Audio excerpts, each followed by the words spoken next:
Assalamualaikum warahmatullahi wabarakatuh. Waalaikumsalam warahmatullahi wabarakatuh. Ya, terima kasih kepada mahasiswa BPI yang telah berkenan mengikuti konseling kelompok pada hari ini.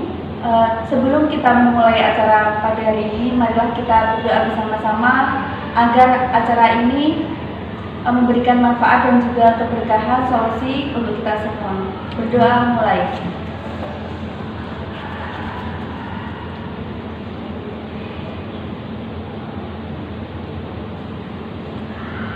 Berdoa selesai. Di sini sudah kenal dengan saya dan juga teman-teman yang hadir di sini? Belum. Kalau begitu kita perkenalan terlebih dahulu ya. Sebelumnya perkenalkan, nama saya Muinatus Solihah, biasa dipanggil Rika. Nanti teman-teman bisa panggil Bu Rika atau biar lebih akrab panggil Mbak Rika ya. Baik. Di sini saya sebagai pemimpin kelompok yang akan memimpin konseling pada hari ini. Lalu di sini teman-teman semua yang ada di sini sebagai anggota kelompoknya.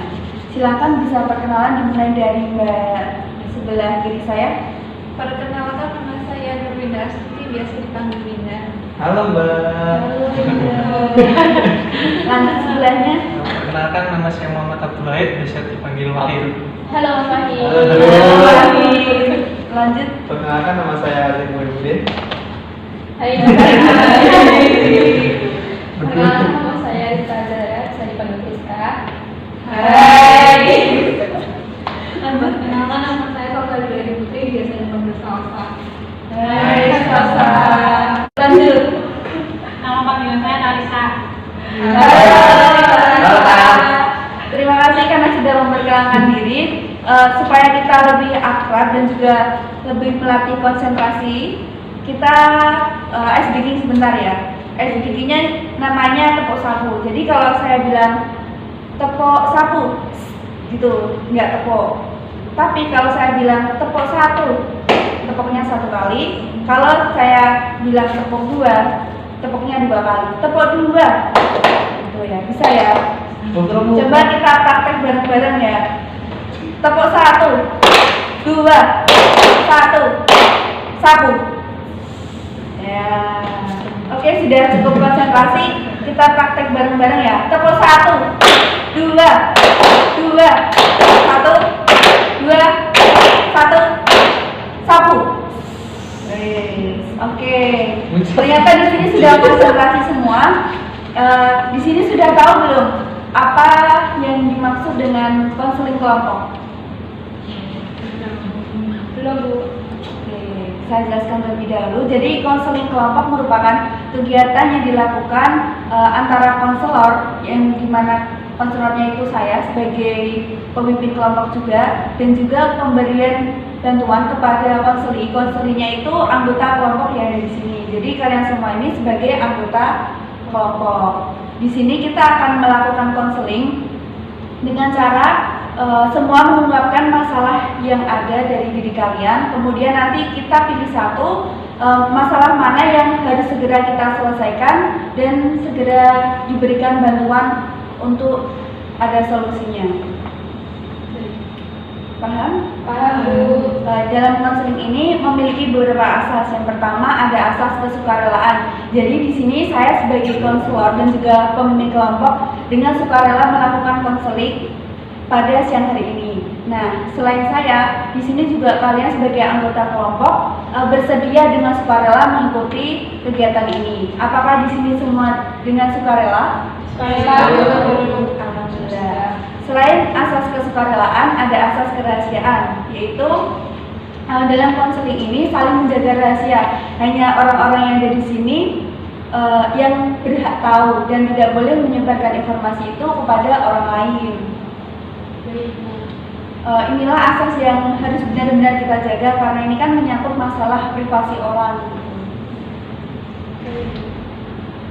Berikutnya kita tentukan durasi dari konseling kelompok ini kira-kira berapa menit? 30 atau 60? 30. Oke. Kita 30 menit dulu. Kalau misalkan nanti melebihi jam itu masalahnya belum selesai, kita bisa lanjutkan di hari berikutnya. Baik, Bu.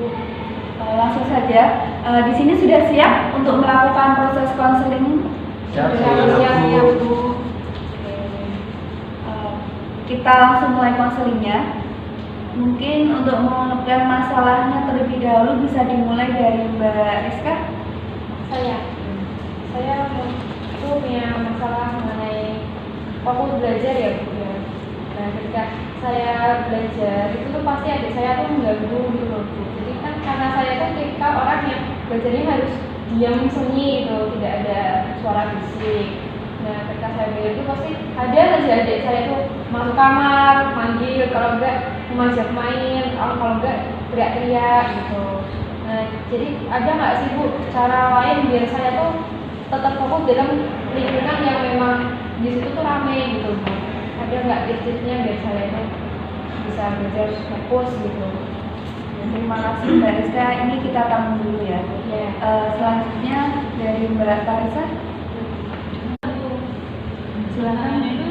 Itu suka dibanding kalau di rumah suka dibanding sama saudara. Kalau misal mereka saudara saya ranking 1, saya nggak dapet, saya suka dimarahin, bilang kalau pernah belajar nggak pernah fokus, belajar nggak pernah konsisten, fokusnya suka gambar musik, tapi nggak pernah dapet peringkat. Kalau kan saya kan punya kepintaran sendiri, punya keahlian sendiri kan.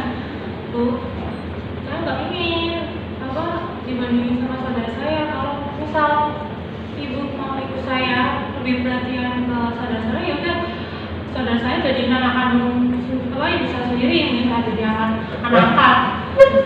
Terus saya tuh ingin kalau saya tuh berbakat di bidang seni, saya ingin menjadi saya harus bisa.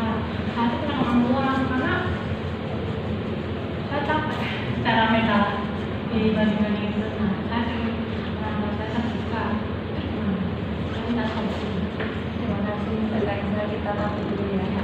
Selanjutnya dari Mbak Terlinda. Iya kan tadi saya punya adik kan Bu, itu susah kalau dibilangin, jadi itu kayak ngelawan gitu. Terus waktu dia berangkat sekolah, dia tuh pergi ke sekolah, tapi giliran ibu saya nanya ke wali kelasnya, adik saya tuh nggak ke sekolah Bu. Nah, itu gimana Bu solusinya? Kita tamu dulu ya. Lanjut Mbak Salsa.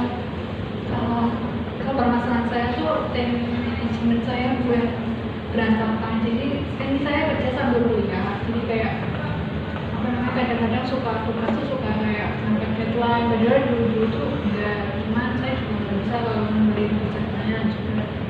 Itu gimana Mbak? Supaya bisa kayak teratur lagi tuh. Terima kasih Mbak Salsa. Selanjutnya Mas Wahid. Kalau untuk masalah saya sih dulu saya pernah ikut silat SHT ya. Karena itu sangat keras sekali. Mungkin selama 2 tahun saya masih sabu hitam, belum naik pangkat. Kemudian saya merasa putus asa dan saya keluar dari persilatan itu karena jujur sangat keras seperti militer. Karena di latihannya itu di pasar, itu tong sampah itu ditaburkan di lapangan yang panas gitu, terus disuruh bertanding beling-beling ya, mungkin seperti itu. Jadi saya nggak kuat, kemudian saya keluar ya, seperti itu. Terima kasih Mas Wahid. Selanjutnya Mas Rizik. Jadi gini, Iya. saya tuh punya masalah ya Bu. Ini kan perbandingan dari pas semester awal saya kuliah, saya semangatnya, tetapi kan karena ada satu hal yang membuat saya itu putus semangat ya Bu. Semakin sini saya itu kuliahnya jadi malas ya Bu. Seperti kehilangan bintang hidup saya gitu. Itu solusinya bagaimana ya Bu? Selanjutnya udah semua ya? Sudah Bu. Jadi di sini ada Mbak Rizka yang merasa sulit fokus dengan kondisi tempat yang ramai ya. Lalu ada Mbak Salsa yang sulit mengatur waktu dengan kegiatan yang padat. Terus Mbak Tarisa ingin orang tuanya bisa menerima keadaan Mbak Tarisa dan juga bisa menyemprot kelebihan dari Mbak Tarisa, begitu? Iya. Ada Mbak Winda yang adiknya nakal bolos sekolah. Nah, Mas Wahid yang merasa putus asa karena tidak segera naik pangkat, akhirnya memilih keluar. Lalu ada Mas Hazik yang merasa kehilangan bintang semangat. Mas Hazik ini ingin lebih semangat, lebih kembali semangatnya gitu. Dari masalah-masalah yang sudah diungkapkan, kira-kira dari kita semua sepakati satu dulu masalah yang harus segera kita selesaikan. Kira-kira dari masalah siapa? Dari saya Mbak Teresa. Mungkin bisa lebih yang lebih menunjukkan solusi yang cepat. Oke. Dari permasalahannya Mbak Tarisa, teman-teman ada yang ingin membantu memberikan solusi untuk Mbak Tarisa? Saya Yes. Nah, dari teman-teman Tarisa itu ketika Mbak Tarisa dibandingkan oleh orang tua tuh perasaan yang Mbak Tarisa alami rasakan itu pernah diungkapkan nggak sama orang tuanya Mbak Tarisa? Kalau diungkapkan pasti udah sering berkali-kali, tapi jawabannya ya itu kan meremehin bidang seni. Kayak bilang kan seni itu banyak orang bisa tuh di pasar dan jualan mau jual beli. Terus apa? Kalau seni itu apa ya, itu kecil ya. Tapi kalau kamu pintar prestasi itu kamu berjuang dulu. Padahal kalau orang tua nggak tahu sebenarnya bahwa seni itu kalau nggak biasa, nggak punya keterampilan, kalau nggak belajar tekun ya apa nggak bisa. Sama halnya kita belajar apa matematika, kalau nggak biasa kan kita nggak pintar. Tapi itu egonya tetap masih tinggi. Kalau saya kalah saing. Seperti itu ya Mbak. Ya kalau menurut saya ya Mbak, jadi tetap nggak apa-apa gitu Mbak. Perasaan Mbak Tarisa itu diungkapkan ke orang tua ketika Mbak Tarisa dibandingkan, karena memang seperti itu perlu gitu. Kalau misalnya kita pendam sendiri kan mungkin nanti masih jadi stres. Jadi diungkapkan aja kalau Bu, saya tuh nggak suka seperti ini dibandingkan, dan bisa diberi pemahaman oleh kepada orang tua Mbak Tarisa kalau setiap anak itu memiliki bakatnya masing-masing. Dan saya itu bekerja tuh di seni. Nah, dan seni itu termasuknya itu bukan yang ecek-ecekan, tapi seni itu merupakan kreativitas mahal gitu loh Mbak.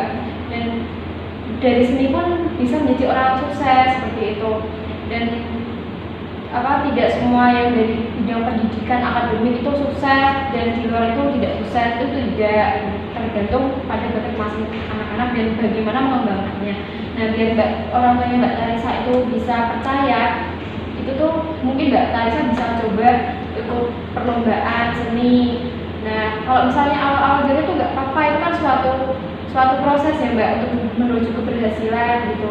Jadi terus saja dilatih seninya, diikuti lomba, jadi hasil-hasilnya bisa tahu juga, oh seperti ini, bisa menang tuh seperti ini, oh ternyata tuh seninya tuh harus menarik seperti ini. Dan jadi ada banyak pelajaran gitu loh Mbak, sampai Mbak Tarisa tuh bisa menang gitu, biar bisa dibuktikan oleh kedua orang yang Mbak Tarisa, biar nggak itu membanding-bandingkan lagi gitu. Jadi saya harus menunjukkan buktinya sekarang. Ya, bukti nyata, dan itu berupa suatu kejuaraan seperti itu. Ini Mbak Iska, terima kasih solusinya. Ya, bisa. Terima kasih Mbak Iska. Dari teman-teman yang lain ada yang ingin membantu? Mungkin saya Mbak, saya ada sedikit pengalaman dari teman saya.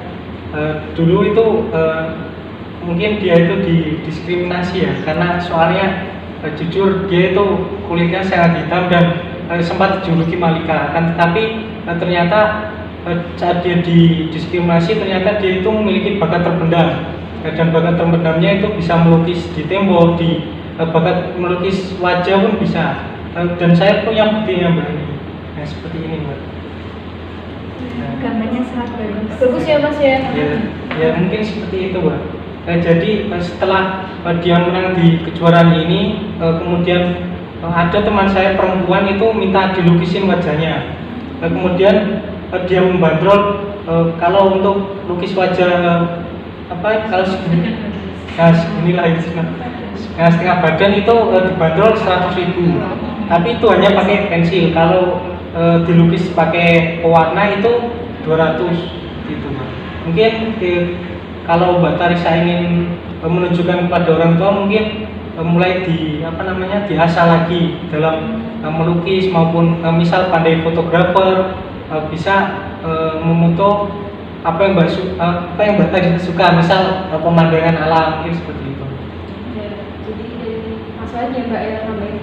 Jadi bisa tuh dari lukisan Mbak Talisa dijual karyanya. Kayak tadi misal Mbak Talisa misal kan seni kan banyak ya Mbak, ya menggambar ya memahat atau yang lain. Nah itu bisa tuh kalau dijadikan kerajinan atau dijual. Seni itu bisa kan dijual dengan, karena seni itu kan mahal, jadi seni ketika dijual itu pasti harganya mahal gitu Mbak. Ya tadi seperti menggambar saja itu kan semua orang udah bisa dibanderol setengah badan aja pakai pensil 100.000, kalau pakai warna 200.000. Nah ketika Mbak Talisa membangun bakal lagi seni bisa dijual, bisa menghasilkan uang. Nah nanti dari orang tua Mbak Talisa tuh bisa tuh, wah ternyata tuh memang ya bakat anak saya tuh di bidang seni, tentunya ini bisa membanggakan, dari seni ini bisa membanggakan. Tapi kalau ada YouTube video kayak saya udah nemuin buktinya, kan saya kuliah. Kalau lulus kuliah terus kerjamu apa? Kalau ngambilin seni kan pikirannya jauh gimana? Kalau seni itu kan suatu bakat ya Mbak, itu suatu samping ya Mbak, kayak pelengkap gitu loh, pelengkap. Kalau masalah kerja itu kan semua orang bisa mendaftar di pekerjaan apapun ya. Kayak seperti ini kan ada CPNS gitu ya Mbak, meskipun di jurusannya BPI atau yang lain, kita punya bakat seni. Nah dari bakat seni itu kita bisa masuk kerja. Seperti contoh ya Mbak, PNS itu di seleksinya itu ada menunjukkan bakat, dan bakat itu dinilai 50% dari tes tertulis, tes fisik, dan tes bakat. Dan yang tertinggi itu bakat itu Mbak. Jadi itu bisa buat sampingan. Nah ketika nanti misal masuk PNS kita terterima, nah kita nanti bakal diarahkan ke bidang seni. Jadi kan ketika itu kan pasti ada kayak pameran seni, jadi misal instansi ini sedang melakukan pameran ini, jadi Mbak Talisa bisa berkontribusi dalam itu. Jadi seni itu untuk melengkapi semua yang ada di dunia. Jadi untuk masalah kerja itu bisa milih, terserah Mbak Talisa mau jadi apa. Nah seni itu yang melengkapinya. Ini nanti saya sampaikan ke Mbak Nisa. Terima kasih yang Mbak Nisa sarannya. Jadi juga saya sedikit sarannya kan, kalau misalkan seni kayak melukis atau gambar itu bisa juga, kan sekarang ada tuh kayak teknologi udah maju nih, Mbak juga bisa mengembangkan di desain grafis. Kamu kan perusahaan-perusahaan juga butuh kayak desain grafis atau itu bisa Mbak latih di kayak di berbagai aplikasi kayak mungkin Corel Draw, itu Mbak bisa juga mengembangkan bakat Mbak di situ. Itu Mbak kayak bisa menjual desain grafis Mbak ke perusahaan-perusahaan juga bisa. Jadi nggak harus mematok harus kerja ini juga. Jadi bisa gitu ya Mbak. Bisa. Terus menurutkan Mbak Salsa atau ada pameran seni itu bisa dari hasil karya Mbak Talisa itu dipamerin di pameran seni itu. Terus bisa juga kan di setiap pameran itu kan ada sih orang yang lebih pintar dalam seni itu. Nah Mbak Talisa bisa belajar dari pengalaman orang tersebut, bisa diasah lagi, tetap semangat. Terima kasih ya Mbak Salsa dan Mbak Nisa. Terima kasih semua sudah berpartisipasi aktif. Ada yang mau menambahkan lagi? Mungkin cukup. Bagaimana Mbak Talisa dari solusi teman-teman bisa diterima? Alhamdulillah saya sudah merasa ada, saya mempunyai solusi. Nanti apa yang harus saya bilang ke orang-orang, kalau aku sih punya opini sendiri. Saya juga yakin kalau Mbak Talisa bisa menunjukkan semuanya. Amin. Mbak Talisa berbakat dan nantinya jadi orang sukses. Amin. Oke. Dari konseling hari ini, saya pengen tahu pesan dan juga pesan dari kalian semua. Mungkin bisa dimulai dari Mbak sebelah kiri saya. Kesannya itu menyenangkan karena apa yang kita rasakan, apa yang kita permasalahan itu bisa diungkapkan. Terus kesannya jangan membeda-bedakan satu orang dengan orang yang lain, karena setiap orang itu mempunyai kelebihan dan kekurangannya sendiri-sendiri. Mungkin untuk kesan dari saya, mungkin untuk konseling kelompok ini mungkin untuk permasalahan itu lebih cepat teratasi ya. Kemudian untuk pesannya untuk Mbak Talisa itu be yourself. Nah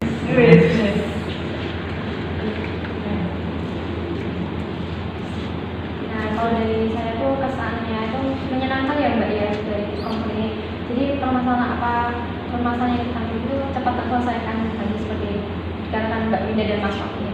Dan juga kita tuh bisa mengeluarkan teman-teman secara bebas dan terbuka karena kita kan memiliki asas kerahasiaan, jadi sudah saling percaya untuk menjaga rahasia.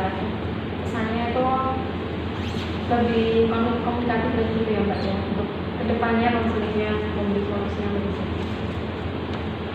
Kalau saya pesannya menyenangkan, seru juga.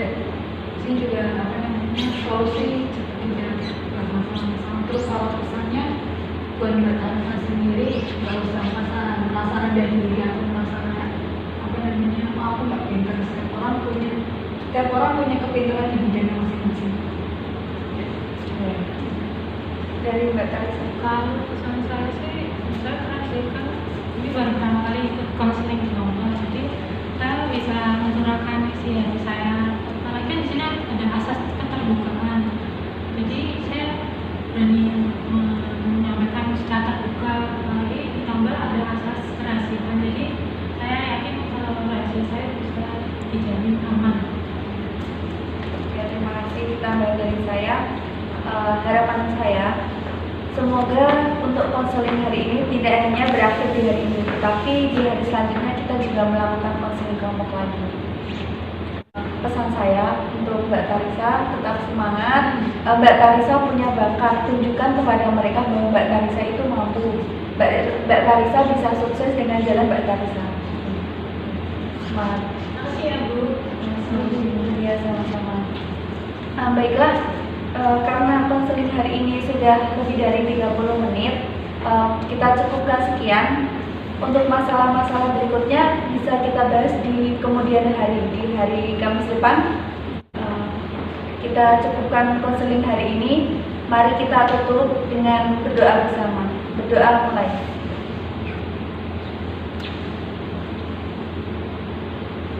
Berdoa selesai. Terima kasih kepada seluruh anggota kelompok yang telah berkenan hadir. Semoga kalian juga bisa hadir di hari konseling berikutnya. Cukup sekian dari saya, kurang dan lebihnya mohon maaf. Wassalamualaikum warahmatullahi wabarakatuh. Waalaikumsalam.